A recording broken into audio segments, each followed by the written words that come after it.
your life force. Your attention is part of your life force. Your mental wellness is a part of your life force. Your physical wellness, right? And so what we want to do is invest in situations that offer a synergistic return. Am I saying give to get? No, not saying that. Because some people do give to get, and that is really a lack mindset. They feel they don't have it, and the way to get it is to give, and that's not it. What we're talking about is learning how to set up synergistic relationships. Hey, real freckles, that don't involve you being in relationship with the hope of a situation or the potential of a situation, but where you're actually in real time receiving or exchanging, I should say, with another person. Does that make sense? I'm not talking about demand and reciprocity. That's a lack mindset. I'm not talking about fussing about it. I'm not talking about giving the get. I'm talking about intuitively you plugging into reality and understanding which exchanges, right, suit your highest good and which ones don't. This is not about saying a person is bad, is selfish, or whatever. No, it's not even a judgment. It's not even about other people. It's about you. Are you able to discern whether or not you are in an exchange that feels good to you, first of all? Are you able to discern when you're in an exchange with another person that is mutual? Am I saying equal? No, I'm not talking equality. I'm talking about mutual. Mutual energy, mutual respect, mutual adoration, mutual attention, mutual availability, mutual goals. Are you aligned? That is the question. You will find a lot of times that because you like a person or you like something about a person, you will engage in situations that are not mutually satisfying. You can't tell immediately. And yeah, and that's a good point, Calm. Because you don't always know. Sometimes you have to set up the pattern. It's like in math, okay? If I give you two numbers, you will not be able to tell me what the pattern is. If I give you three or more numbers, you'll be able to pick up the pattern. And so it is in connections. Initially, if you have more interest than the other person, it may take a moment for them to develop some interest in you and vice versa. I mean, that happens to me. You know, it's just the lay of the land. If I show interest in someone, they may not be in the time or the space or the ability to receive where I'm meeting them, and they may not be able to return. And I won't know that unless I keep talking to them and they keep talking to me, and vice versa. There's sometimes a person will approach me and I'm neither here nor there about our connection because I don't know, right? So if that person just decided, well, she's not interested, I'm just moving on, well, they might miss out, I mean, because they haven't given us a chance to develop a pattern. Now, in developing the pattern, you need to be mindful, not are they exchanging, are they showing interest, are they this? That's not really the question because that's outside oriented. The question sounds more like this: am I satisfied? I think we need to shift our questions to be more introspective. I think we need to shift our questions to be more reflective of our own desires. Am I satisfied with the way this is going? If you ask yourself that question, then you may be satisfied in the beginning, let's say, because you don't know one another, so you're trying to see. And then you may find that you grow into satisfaction or not. This is why I think it's important to keep self-assessing. I self-assess every day and all day. Am I in peace? What am I feeling? Am I satisfied? Am I moving in a direction that feels good to me? What doesn't feel good to me? Right? Too many times you're outside oriented. You're worried about someone else and how they might feel and how they might react and how they might. And you're forgetting that you have a whole soul that needs your attending, right? Yes, I think I would have realized a long time ago that my body, yes, all right. So your body is constantly communicating to you. Hey Ash, how you doing? Your body is constantly communicating to you about your levels of satisfaction, your levels of peace, right? Your levels of whatever your body is communicating it. I'm doing well. And if you go a long period with your body in contraction, not satisfied, trying to force a square peg in a round hole, you may become immune to it. And that does happen. Have you experienced that? Where you've endured something for such a long time because you are in hope that it will change or something like that. You begin to go numb to your own satisfaction. You begin to forget that you actually have desires and you actually have a way that you want to interact with people. So again, I want to emphasize, this is not getting involved. Hey, Mr. Take Your Soul, how you doing?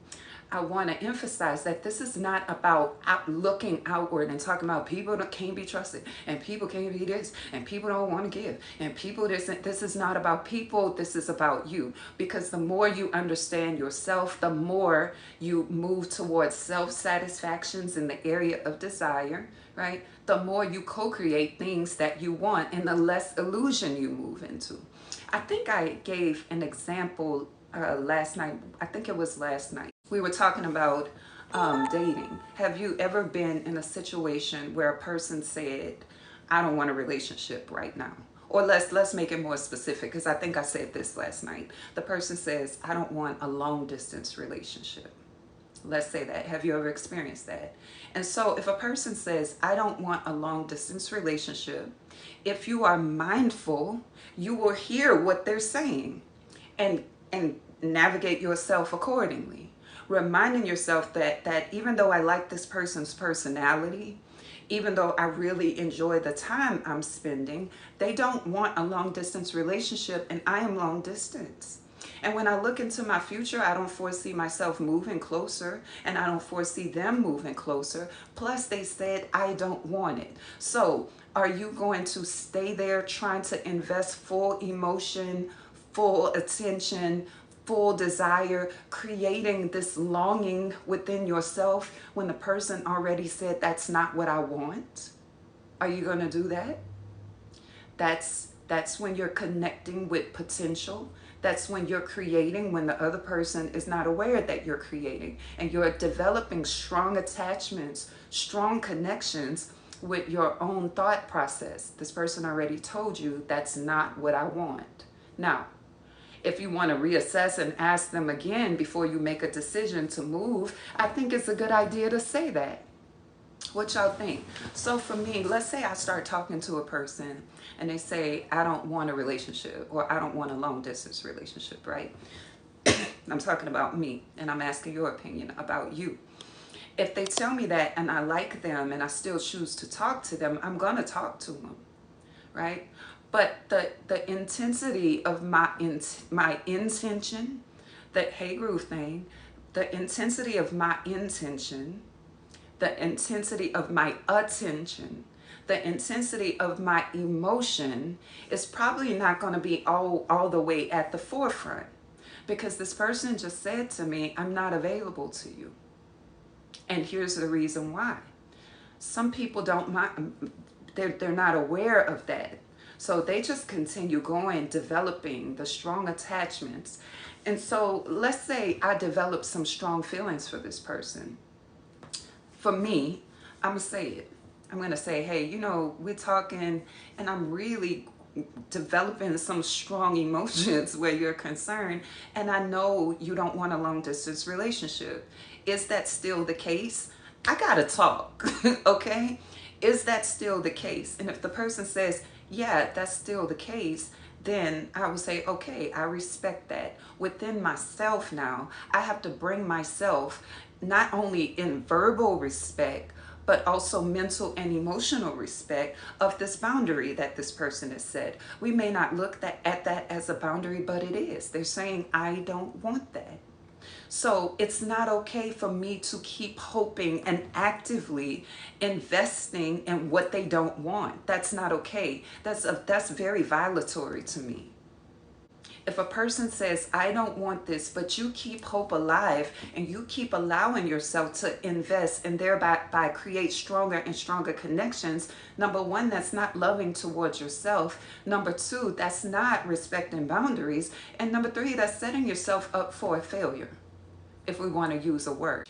If you cannot keep your attention, intention, mental space, emotional and physical space in alignment with what they're saying, then you need to ask yourself, what do I need to do to get in alignment? Sometimes that means creating more space between you and the person. And if y'all been talking every day or often, I think it's worth talking about. I know you don't want a long distance relationship, and I'm developing some pretty strong attachments, and I would like to get that in check. So I may not talk every day this week because I'm really resetting my mind, because I do want to honor your boundary. Does that make sense? Communication. I'm not going to just pull back if we've been talking a lot and they're still in the same place, because I found out that they are still in the same place. I'm not going to just pull back, fall back, get offended. Why? Because they were clear with me in the beginning. And I don't think people listen enough to what others are saying about themselves and their states of being. They just go into their desire, what they want. I'm going to manifest this. I'm going to finesse this. I'm going to do whatever. And that leads them into a lot of confusing spaces. And then, so I've had experiences, right, Ash? I've had experiences where I've said to the person, I don't want a relationship, but I do like hanging out, or I do like doing this. And what do you think? And the person said, yeah.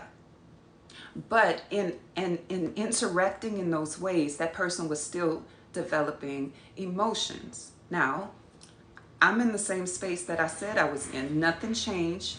I just continued enjoying their company. So then one day, this particular person said to me, you're sending me mixed messages. And I was like, how am I sending you mixed messages? Like, where do you get a mixed message? They said, we're doing all these things together, yet you don't want a relationship. But we talked about this and you said, okay, so tell me where the mixed message is. Is the mixed message in you? Did you agree and not fully assess where you were, what you wanted? So maybe you have the mixed messages, because what we agreed upon is where I'm at. I never left it. And we're doing exactly what we agreed to do. Right? Right. But she agreed. And sometimes people are agreeing verbally with things their heart their heart is not agreeing with it, but verbally they're saying I agree, or they're going along with it because they think it's going to change, or they want to see, which is okay. Like I don't think there's anything wrong with being curious about whether or not something is going to work, but be clear within yourself why you're doing it. You're doing it because you want to see. So when you get your answer, you can't blame that other person, because you did it because you wanted to see.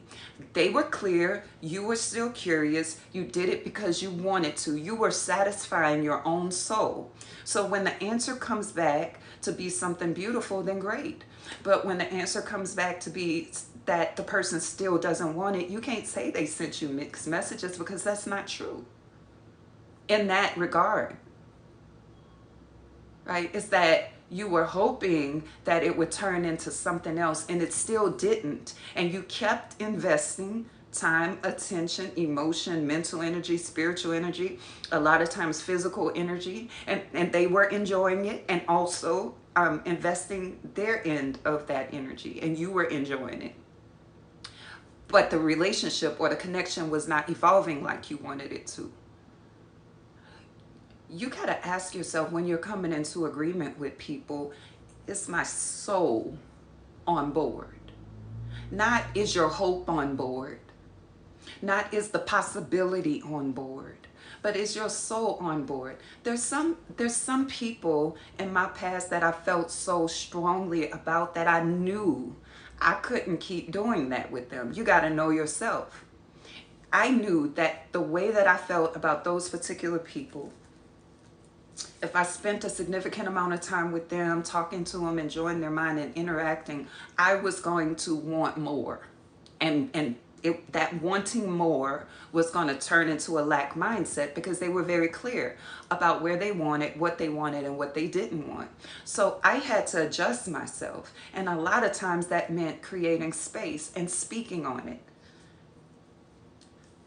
I know I'm trying to give somebody words today. I know that you don't want X, Y, and Z.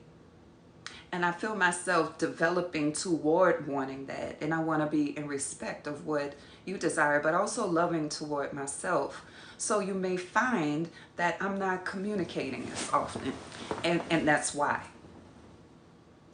I think that's healthy communication. What do you think? Because some people will start feeling a certain way, go into resentment. Well, they don't call me, I'm not calling them. And if they don't, and you begin to create resentment and bitterness within yourself, and it affects you deeply. Because when you meet the next person, you're carrying a chip on your shoulder. And you want to fuss at them and be like, look, if you're not showing me the level of attention, but you're mad about something that you created, and then holding someone that wasn't involved responsible. Does that make sense? So let's say I told you that I'm not interested in a relationship, but I'll hang out with you or whatever. And I'm not really investing because I was already clear about where I was, right?